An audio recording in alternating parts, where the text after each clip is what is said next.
இன்றைக்கி நம்ம பார்க்க போகிற ரெசிபி வந்து லிங்கையா சட்னி. லிங்கையா டிஃபன்ஸ் அப்படின்னு ஹைதராபாத்தில் one of the most famous tiffin கடை. அவங்கக்கிட்ட எக்ஸ்க்ளூசிவாக கிடைக்கிற சட்னி இது.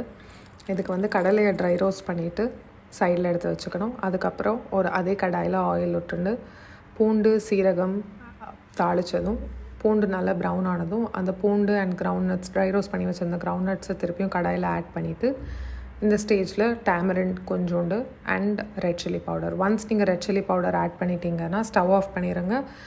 அந்த கடாயோட ஹீட்டே போகணும் காரம் பொடிக்கு. ஏன்னா நம்ம ஸ்டவ் ஆன்லேயே வச்சுருந்தோன்னா காரம் பொடி கருகிறதுக்கு சான்சஸ் இருக்குது அண்ட் டேஸ்ட்டே மாறிடும். ஸோ இந்த மிக்சரை ஒரு பிளேட்டில் எடுத்து கூல் பண்ண வச்சுருங்க. And while it is getting cooled தாளிப்பு ரெடி பண்ணணும். இதில் வந்து யூஸ்வல் சட்னி மாதிரி நம்ம அதை தாளிக்க மாட்டோம். என்னை பொறுத்த வரைக்கும் இந்த டிஷ்ஷோட ஹைலைட்டே இந்த தாளிப்பு தான்.